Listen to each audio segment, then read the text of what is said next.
আর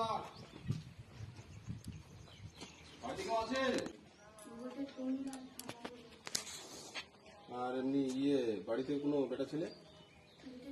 husband husband কোথায়? কোথায় গেছে তোমার শ্বশুর? বাড়িতেই আছে সব লোক, দেখো বাড়িতেই আছে সব লোক। দেখেন চলে করে যাও, চলে করে যাও, বেঁকে যাও, বেঁকে করে যাও।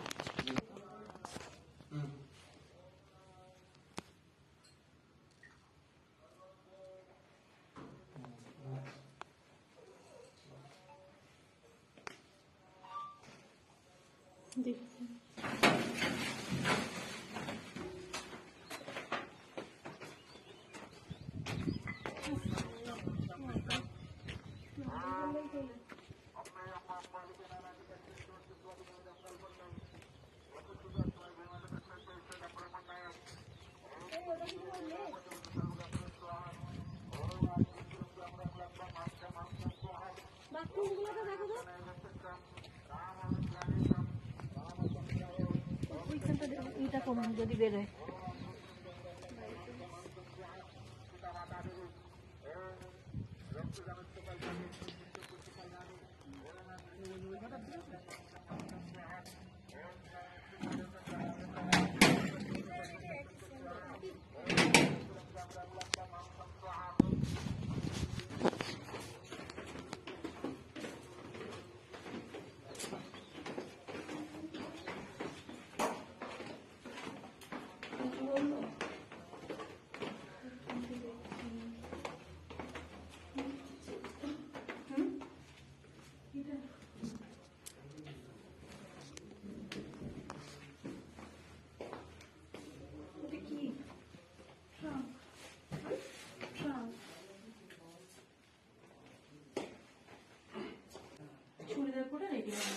আসো চলো, দেখো জোর তো না উঠছে না, তোমাকে ভালোভাবে বলা হচ্ছে চলো।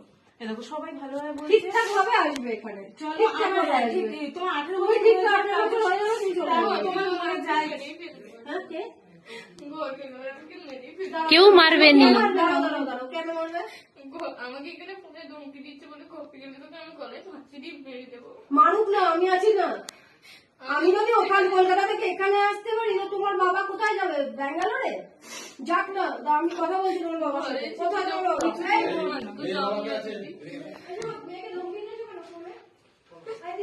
যেতে তো হবেই ওকে ওখান থেকে।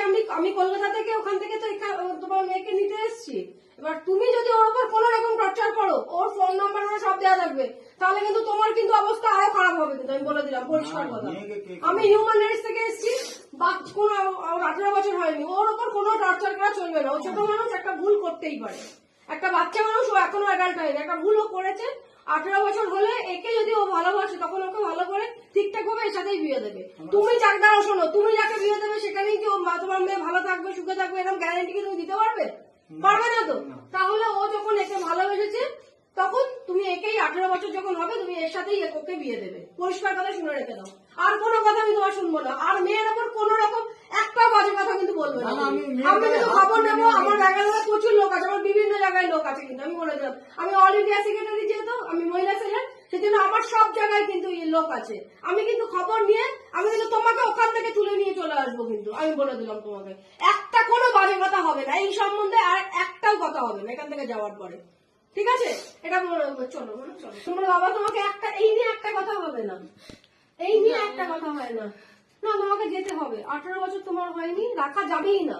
তাহলে ওই যে পুলিশের গাড়ি আরো আছে, ভেতরে ঢুকবে, তোমাকে কিন্তু বেঁধে বেঁধে যদি এখান থেকে নিয়ে যায়, এরপরে তুমি এখানে ঢুকতে পারবে? তুমি বলো, এরপরে পুলিশ এসে কিন্তু তোমার পুরোভাবে বলতে পারছেন না, একটা অসুবিধা আছে, বুঝতেই পারছেন। এই জন্য আমি চেষ্টা করছি। সেটা হচ্ছে, উনি অনেক জায়গায় ঘুরেছে, অনেকদিন ধরেই মেয়েকে খুঁজছিলেন, কিন্তু খুঁজে পাচ্ছিলেন না। বাবা তো কি করবে বুঝে পাচ্ছিলেন না, সেই জন্য উনি তারপর শেষমেশ ওনার বাড়ির পাশেই আমাদের অফিস, মেদিনীপুরে আমাদের যে শাখা আছে, সেখানে অমিতবাবু আছেন এবং আরও অনেকে সবাই আছেন ওখানে, প্রতিবাদী আছে, শিবানী আছে, সবাই আছে ওখানে। এবার ওখানে যাওয়াতে ওদের সাথে মিট করাতে ওনারা আবার আমাদেরকে, আমাদের হেড অফিসে আছে আমাদের centre for protection of Democratic requirement, এর যে কর্ণধার মিস্টার অতীন্দ্র ঘোষ মহাশয়, ওনার নেতৃত্বেই আমাদের এই পুরো টিম। তো আমরা আজকে ওনার কাছেই তারপরে রেফার করে, তো সেই পুরো টিমটা আমাদের দাদার যে আমরা যে পুরো টিমটা দাদার ইয়েতে কাজ করি, তো আমরা সেইভাবেই আমরা এখানে এসেছি এবং ওনার হাতে আমরা ওনার মেয়েকে তুলে দিয়েছি। উনিও খুব খুশি এবং আমরাও খুব খুশি। কি হয়েছিল ঘটনাটা একটু বলুন তো, জোরে বলুন। আমরা ব্যাঙ্গালোরে থাকি, তো আমার ছেলের ডাক্তার দেখাবো বলে আমরা ব্যাঙ্গালোর নিয়ে গেছিলাম। ছেলে মেয়ে 2 লোক গেছিল। যাওয়ার পরে ছেলের 9-এ পরীক্ষা হবে বলে ছেলে চলে এলো বাড়িতে, আর মেয়ে বলছে বাবা তোমরা ইলেকশনে যখন বাড়ি যাবে তোমার সঙ্গে আমরা যাব বাড়ি একসঙ্গে। কে গেছিলেন, কবে গেছিলেন? আমরা ফেব্রুয়ারি মাসের 14 তারিখে গেছিল ওরা। কে? ও আমার মামা, মামি আর আমার ছেলে মেয়ে। কোথা থেকে গেছিল? ওরা খড়গপুর থেকে। কি হয়েছিল? তারপরে আমরা ওখানে গিয়েছিলাম ছেলেকে ডাক্তার দেখানোর তোরে। তারপরে এবারে ছেলে বললো যে আমার হচ্ছে পরীক্ষা হবে বাবা, আমি বাড়ি চলে যাব। তখন মেয়ে বলছে বাবা আমি যাব না এখন বাড়ি, আর তোমরা যখন ইলেকশনে বাড়ি যাবে তখন যাব। এবারে কেসটা কি হয়েছে, এবারে আমরা যখন ডিউটি যাই, আমরা প্রত্যেকদিন সকালবেলা 7টার সময় ডিউটি চলে যাই। আমার স্ত্রীর ছুটি হয় 4টার সময় আর আমার ছুটি হয় 7টার সময়। আমার 12 ঘন্টা ডিউটি। কোথায় থাকেন আপনি? ব্যাঙ্গালোর ইলেকট্রিক সিটি হেবগুড়িতে। তারপরে যাওয়ার পরে মানে সেখানে থাকি আমরা। সকালবেলা সব লোক ডিউটি চলে গেছি। তারপরে 4টার সময় ওর মা এসে বলছে বলে আর মেয়ে কোথায়, খোঁজ। তারপরে রুমের সামনে এক লোক বলছে তোর মেয়ে তো 2টা থেকে আর বাড়িতে নেই। তারপরে বলছে ওই পাশের একটা ছেলের সঙ্গে তো ঘুরতে ছিল, তাহলে হয়তো ওর সঙ্গে চলে গেছে। ওর কোম্পানি গেলাম, যে ছেলেটা যে কোম্পানিতে কাজ করে ওর বাবা আর ও দুজনেই কোম্পানির রুমেতে থাকতো। তারপরে যখন কোম্পানি খোঁজ করি, তার ছেলেটার বলছে যে ওর বাবার শরীর খারাপ বলে ওকে ডাক্তার ঘরের বাহানা করে নিয়ে গেছে। যতক্ষণ থেকে নিয়ে গেছে ওর বাবারও সুযোগ আর ওর ছেলেরও সুযোগ, আর আমার মেয়েরও কোনো খোঁজ নেই। ছেলেটাকে আপনি চিনতেন আগে থাকতে? না, চিনতাম না। কি করে? ছেলেটাও কোম্পানিতে একটা কাজ করে ওখানে। কত বয়স? 25+ হবে। আপনার মেয়ের বয়স কত? 13 বছর 7 মাস। স্কুলে পড়ে? স্কুলে পড়ে 7-এ। এরকম ঘটনা অন্য কোনোদিন কোনো ছেলের সাথে কোনোদিন দেখা করতে গেছে বা না কিছু? না না সেরকম কিছু হয়নি? না সেরকম তারপরে কিছু কি না। হলো? তারপরে খোঁজ, তারপরে ওখানে আমাদের যে লোকাল থানা আছে ওখানে আমরা কমপ্লেন করলাম। থানার নাম বলুন। হেবগুড়ি পুলিশ স্টেশন, আয়রনডলি হেবগুড়ি পুলিশ স্টেশন। ওখানে কমপ্লেন করলাম, তো সেখানে কমপ্লেন মানে মিসিং ডায়েরি করলেন? মিসিং ডায়েরি করলাম, কিন্তু লিখিত করে দিয়ে এসেছিলাম। মানে তার পরের দিন শনিবার দিন গায়েব হয়েছে। আমরা রাত্রি 10:30টার সময় মিসিং কমপ্লেন করে দিয়ে এলাম ছেলেটার নামে আর ওর বাবার নামে। মানে এফআইআর করলেন তো? এফআইআর না ম্যাডাম, ও কোনো স্যার ছিল না ওখানে।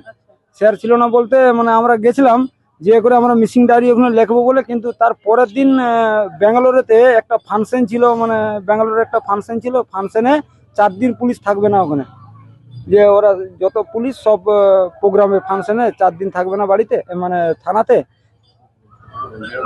তারপরে কি হলো ঘটনাটা বলুন। তারপরে ওখানে তো কোনো ক্যাশ টেস লেনি। আজকে গেলে বলছে কালকে এসো, কালকে গেলে বলছে পরশু দিন এসো। মেয়েকে সেই থেকে পাচ্ছেন না? সে থেকে পাচ্ছি না মেয়েকে। তারপরে ওই ছেলেটা এবং ছেলেটার বাবাও মিসিং। হ্যাঁ, কি সন্দেহ করছেন? আমার মেয়েকে কিডন্যাপ করে নিয়েছে। আপনার পুরো নামটা বলুন। আমার নাম অভিজিৎ রাউত। আচ্ছা, মেয়েটিকে আমরা তার বাবার হাতে তুলে দিচ্ছি, নিয়ে হচ্ছে ওনার বাবা। এবং আজকে সন্দেশখালী আমাদের পুলিশ স্টেশনে পুলিশদের নেতৃত্বে আজকে এই সুন্দর এই কর্মকাণ্ডটা সম্পূর্ণ হয়েছে এবং মেয়ে এবং মেয়ের বাবা দুজনেই খুশি তার মেয়েকে পেয়ে। বাকিটা আপনি আমাদের মহিলা প্রেসিডেন্ট এবং আমাদের মেদিনীপুরের যিনি প্রেসিডেন্ট হয়েছে তার সাথে একটু কথা বলে নিতে পারেন, মেয়ের বাবার সাথে। ওনাকে ধরো। কি করলেন, মানে আজকে কিভাবে কাজটা সম্পূর্ণ হলো? আমরা প্রথমে তো সন্দেশখালী থানায় এসেছি, ওখান থেকে পুলিশ অফিসার আমাদেরকে পোস্ট দিলেন এবং সেই পোস্ট নিয়ে আমি ওনাদের ছেলের বাড়িতে গেছিলাম। ছেলের বাড়িতে গিয়ে ওখানে ছেলেকে পাইনি, তার বাবাকেও পাইনি, তার মাকেও পাইনি, শুধু ওই ছিল, একজন বয়স্ক ভদ্রমহিলা ছিল, সম্পর্কে ঠাকুমা হয়। তো সেখান থেকে আমরা যাওয়াতে ও আমাদের সাথে চলে এসছে এবং আমরা এতেই খুশি। যেহেতু ওর 13 বছর বয়স, তো আমাদের আইনে আছে যে 18 বছর না হলে একটি মেয়ে কিংবা ছেলে কেউই বিয়ে করতে পারে না।